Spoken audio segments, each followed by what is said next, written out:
आकांक्षा ने रेस्टोरेंट के गेट पर रुक अपने ईयरफोन कानों से निकाल अपने बैग में रखे और फिर दरवाजा खोल अंदर चली गई, जहां उसे सामने से मीका मिली, जिसने उसे बताया कि रूपाली ने उसे आते ही ऑफिस बुलाया है।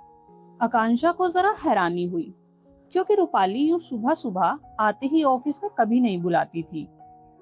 पर आकांक्षा ने अपने सारे ख्यालों को झटका और ऑफिस की तरफ बढ़ गई।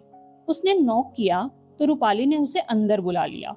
अंदर आते ही उसकी नजर सबसे पहले वहां बैठे अमृत पर पड़ी, जिसे देखते ही उसके मुंह से धीरे से निकला, आप? आओ आकांक्षा, मिलो मेरे पति अमृत मल्होत्रा से। एक्स पति। अमृत ने तुरंत रूपाली को ठीक किया तो रूपाली अपनी बोहें चढ़ाती बोली, हाँ हाँ एक्स, भूलो मत, मैं नहीं छोड़ा तुम्हें। काम की बात कर लें, अमृत ने याद दिलाते हुए कहा तो रूपाली आकांक्षा की तरफ देख बोली, बैठो आकांक्षा। आकांक्षा चेहरे पर हैरानी लिए अमृत के दूसरी तरफ उसकी बगल वाली कुर्सी पर बैठ गई। उसके चेहरे को देख रूपाली ने पहले उसे थोड़ा रिलैक्स किया और फिर मुद्दे पर आती बोली, मेरे पास तुम्हारे लिए एक ऑफर है। कैसा ऑफर? आकांक्षा ने धीमी सी आवाज में पूछा। रूपाली ने अमृत की तरफ हाथ से इशारा करते हुए जवाब दिया, ये मिस्टर मल्होत्रा तुम्हें जॉब ऑफर कर रहे हैं। काम भी यहाँ के मुकाबले कम है और सैलरी भी अच्छी। क्या काम है? आकांक्षा ने अमृत पर से नजरें फिराते हुए रूपाली पर नजरें टिकाई तो अमृत बोला, मेरे लिए खाना बनाना है। आकांक्षा अमृत की तरफ देखने लगी, जिसकी नजरें पहले से आकांक्षा पर टिकी थी। आकांक्षा को कंफ्यूज देख रूपाली बोली, ऑफर काफी अच्छा है, मैं तुम्हारी जगह होती तो एक्सेप्ट कर लेती। तो फिर यहाँ का काम कैसे होगा? आकांक्षा ने सोचते हुए कहा तो उसकी मासूमियत पर रूपाली तो मुस्कुरा उठी ही अमृत के होठों के कोने भी जरा हिले। मैं बिजनेस कर रही हूँ आकांक्षा, अपना नुकसान थोड़ी ही करवाऊंगी, रूपाली ने कहा तो आकांक्षा ने अपनी सवालिया नजरें उठा उसे देखा। हर शाम की तरह सौम्या यमी मीटिंग्स के बाहर गाड़ी में आकांक्षा का वेट कर रही थी। उसने अपनी कलाई घड़ी में टाइम देखा और गाड़ी से बाहर निकलने ही वाली थी कि उसे सामने से चलकर आती आकांक्षा दिख गई। आकांक्षा जरा गुमसुम थी और उसके हाथ में एक छोटा सा शॉपिंग बैग भी था, पर सौम्या को देख उसने फीका सा मुस्कुराने की कोशिश की और गाड़ी में बैठ वो छोटा सा शॉपिंग बैग उसकी तरफ बढ़ा बोली, आपका बर्थडे गिफ्ट, मुझे मेरी फर्स्ट सैलरी मिल गई। थैंक यू, सौम्या ने खुशी से कहा और गिफ्ट लेती पूछा, क्या है? आप देख लीजिए। सौम्या ने खोलकर देखा तो उसमें बड़ी ही खूबसूरत एक घड़ी थी। सौम्या ने तुरंत अपनी कलाई घड़ी उतार उसे पहन लिया और दोनों घर के लिए निकल गई। रास्ते में सौम्या ने आकांक्षा की गुमसुमी का कारण पूछा तो आकांक्षा ने पहले उसे मिले ऑफर के बारे में बताया और फिर आगे कहते हुए बोली, मुझे लगता है मुझे ऑफर एक्सेप्ट कर लेना चाहिए। एक तो पैसे भी ज्यादा मिलेंगे, ऊपर से काम का प्रेशर कम रहेगा। और आकांक्षा चुप हो गई और सौम्या ने दोहराया तो आकांक्षा उसकी तरफ देख आगे बोली, मयंक बार बार नजर नहीं आएगा। मयंक? सौम्या के माथे पर हैरानी के बल थे। हाँ, वो यहाँ आसपास कई बार दिखा है मुझे। 2 दिन पहले बुके शॉप पर था, शायद आप ही के लिए बुके ले रहा था। और पहले भी दिखा है, आज तो रेस्टोरेंट ही आ गया था। सौम्या को ये सब सुन कुछ अजीब तो लग रहा था, पर वो आकांक्षा को और परेशान नहीं करना चाहती थी, इसलिए उसने कुछ नहीं कहा। 3 दिन के बाद आकांक्षा अमृत मल्होत्रा के लग्जूरियस फ्लैट के किचन में काम कर रही थी।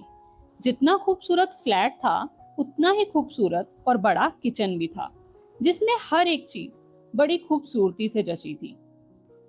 सुबह सुबह की रोशनी किचन की बालकनी की तरफ लगे कांच के दरवाजे से अंदर आ रही थी और आकांक्षा के सब्जियां काटने की आवाज किसी संगीत सी लग रही थी। उसने सब्जियां काट उन्हें जैसे ही बेसन के घोल में डाला, अमृत अपने वर्कआउट के कपड़ों में वहां आ गया। आकांक्षा ने उसे देख पूछा, आपको कुछ चाहिए सर? हाँ, वो मेरा शेक। न जाने क्यों, पर अमृत के चेहरे और आवाज में नर्वसनेस थी। आकांक्षा ने तैयार शेक ट्रे में रख अमृत के आगे किया। जिसे उठा वो वहां से चला गया। आकांक्षा वापिस अपने काम में लग गई। वो ये देखकर हैरान थी कि इतने बड़े घर में अमृत अकेला रहता था।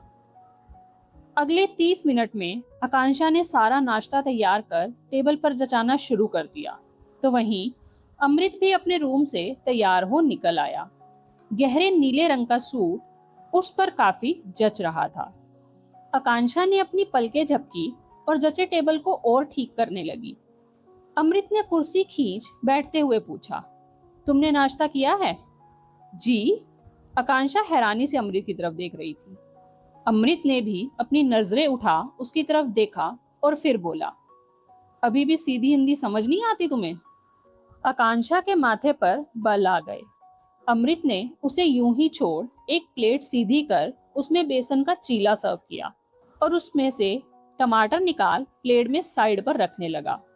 और फिर सारे टमाटर निकाल प्लेट में एक साइड दही की कटोरी जचा, एक तरफ अचार का मसाला रख अपने साइड में आकांक्षा के सामने कर बोला, बैठो नाश्ता करो मेरे साथ।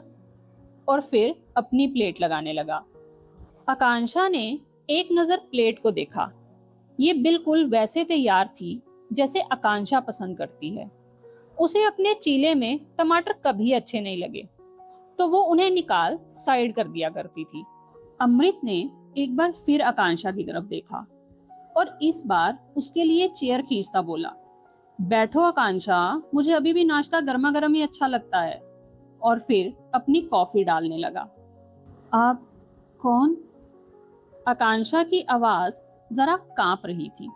अमृत कॉफी डालते डालते रुक गया और होठों पर मुस्कान के साथ बोला, सोचा नहीं था पूरी तरह भूल जाओगी मुझे, वो भी मुझसे शादी करने का वादा ले। ये सुनते ही एक पुरानी याद आकांक्षा की आंखों के सामने से गुजर गई, जिसमें छोटी सी आकांक्षा उससे 8-9 साल बड़े एक लड़के से वादा ले रही थी। करो वादा। अच्छा वादा। लड़के ने उसके छोटे से हाथ पर अपना हाथ रख कहा तो छोटी सी आकांक्षा खिलखिला दी। वो तो जानती भी नहीं थी कि शादी होती क्या है। बात उन दिनों की थी जब आकांक्षा की माँ गुजारा करने के लिए एक ऑर्फन हाउस में काम किया करती थी। वहीं अमृत भी रहता था, जिससे आकांक्षा की दोस्ती हो गई थी, क्योंकि अमृत उसे नई नई कहानियां जो सुनाता था। बच्ची आकांक्षा जब भी अपनी माँ को कभी रोता देखती और पूछती तो उसकी माँ उससे कहती, तुम्हारे लिए मैं दुनिया का सबसे अच्छा इंसान ढूंढूंगी जो तुम्हें हमेशा खुश रखे।